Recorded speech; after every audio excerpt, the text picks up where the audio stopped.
Rating पे नजर डालेंगे तो आप यकीनन चौंक सकते हैं, क्योंकि आईसीसी ने मतलब ना कोई तर्क पता चल रहा है ना कुछ, और एकदम से आईसीसी ने यहां पे शुभमन गिल का जो रेटिंग है वो 20 पॉइंट डाउन कर दिया है और बाबर आजम इस हिसाब से अब दुनिया के नंबर 1 ओडीआई बैट्समैन बन गए हैं। तो आईसीसी की रेटिंग पर अब सवाल उठने शुरू हो गए हैं, सोशल मीडिया पर इसी बात को लेकर सवाल उठ रहे हैं। लेकिन सबसे पहले हम आइए एक नजर डाल लेते हैं रैंकिंग पे जो आईसीसी की तरफ से रिलीज की गई है, उसके बाद हम बात करेंगे आखिर क्यों और कैसे बाबर आजम वापस से नंबर 1 बन गए हैं और बाबर आजम का हालिया परफॉर्मेंस क्या है, बाबर आजम क्या कुछ इन दिनों कर रहे हैं, सोशल मीडिया पे फैंस की तरफ से बाबर को लेकर क्या कुछ कहा जा रहा है, सब पे एक नजर डालेंगे। लेकिन तो रैंकिंग पे ये नजर डालिए जो आईसीसी ने आपसे कुछ देर पहले ये रैंकिंग रिलीज किया है।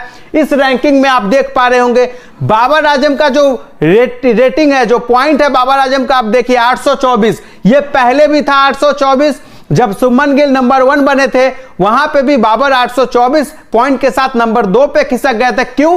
क्योंकि शुभमन गिल तब 830 रेटिंग के साथ दुनिया के नंबर 1 ओडीआई बैट्समैन बन गए थे। 8 नवंबर का वो घटना है। लेकिन इस वक्त आप शुभमन गिल को नंबर 2 पे देख पा रहे होंगे 810 रेटिंग के साथ। तो सवाल उठता है ये 20 पॉइंट जो है, ये 20 पॉइंट का जो अंतर है ये कहां से आया, कैसे आया, इस पे भी हम बात करेंगे।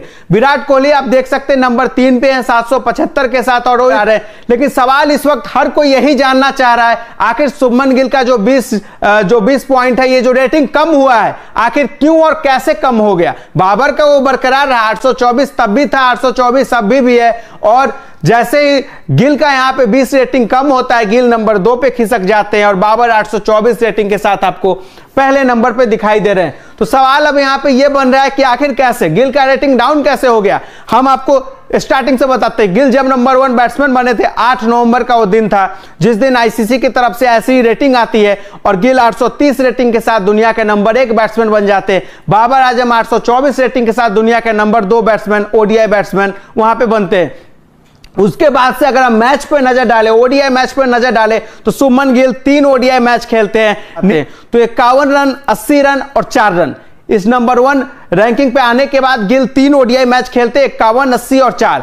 और ये आंकड़ा यकीनन इतना बुरा नहीं है कि 20 पॉइंट यानी 20 रेटिंग कम हो जाएगा गिल का इस आधार पे। और बाबर आजम चूंकि पाकिस्तान की टीम वर्ल्ड कप में पहले ही बाहर हो गई थी तो उसके बाद से बाबर आजम ने कोई भी ओडीआई मैच खेला नहीं है। रैंकिंग आईसीसी की रैंकिंग पे इसीलिए सवाल उठते रहे हैं, इसीलिए लोगों ने आईसीसी के इस रैंकिंग पे यकीन करना अब बंद कर दिया है। और इस तरीके से अगर आईसीसी ये नहीं बताएगा, आईसीसी की तरफ से ये क्लियर नहीं किया जाएगा कि क्यों गिल का 20 पॉइंट है जो रेटिंग है वो कम होता है, आईसीसी को इस पे क्लियर करना चाहिए, बताना चाहिए। क्योंकि हमने आपको अगर इस तरीके से रैंकिंग पे अब सवाल उठेंगे, अगर इस तरीके से आप 3 अच्छी पारी खेलने के बावजूद गिल का यहां पे 20 रैंकिंग कम कर देते हैं, 20 पॉइंट कम हो जाता है, तो यकीनन अब सवाल आईसीसी के ऊपर उठेंगे इस मैटर पे कि आईसीसी ये बताए, पैमाना बताए, आखिर पैमाना क्या, आईसीसी किस तरीके से यहां पे कौन सा वो, मैं बोलना नहीं चाहता ऑन स्क्रीन, लेकिन आईसीसी ऐसा क्या करके बैठी हुई है कि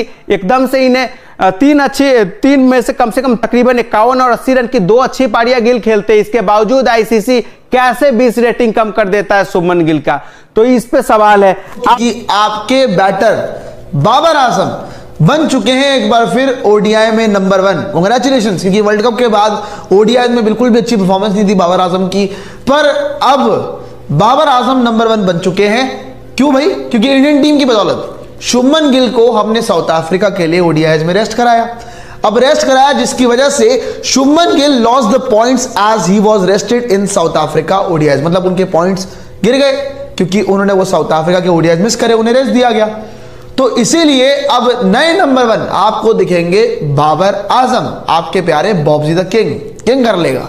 लेकिन बॉब्जी की बात करें यानी बाबर आजम की बात करें, जिस हिसाब की इन्होंने रिसेंटली परफॉर्मेंस दी है बहुत बढ़िया नहीं रही। ओडीआई वर्ल्ड कप की स्पेसिफिकली मैं बात करूं, वहां पे इनका फॉर्म पूरी तरह से डिप रहा है, लगातार रन्स नहीं बनाए, मतलब रन्स आ भी रहे थे तो बहुत स्लो आ रहे थे, बहुत कोई काम की इनिंग्स नहीं आ रही थी।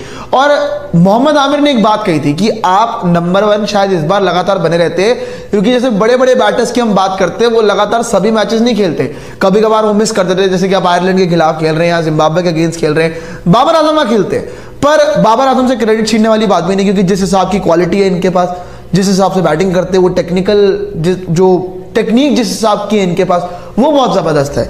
और बाबर आजम बन चुके हैं ओडीआई में एक बार फिर नंबर 1 बैटर। पर लेकिन रैंकिंग्स किस हिसाब से ये भी आपको बता देते हैं कि भाई कौन नंबर 1 पे है, कौन नंबर 2 पे है। हालांकि हर हफ्ते ये बदलते रहते हैं, नंबर 1 का जो ताज है वो बदलता रहता है। शुभमन गिल के पास था, पर शुभमन गिल से जो ताज था वो अब सर पे जा चुका है बाबर आजम के, क्योंकि शुभमन गिल को साउथ अफ्रीका के अगेंस्ट ओडीआई सीरीज में रेस्ट दिया गया था। रेस्ट दिया गया तो फिर नंबर 1 नहीं बन गए, क्योंकि शुभमन गिल के जो पॉइंट्स थे वो थोड़े से डाउन हो गए और वहां पे बाबर आजम थोड़ा आपसे ऊपर निकल गए। आयुष जरा दिखा दो यार रैंकिंग्स की अपडेट, भाई कौन है नंबर 1 पे, कौन है नंबर 2 पे, टॉप 5 में किन किन ने जगह बनाई है।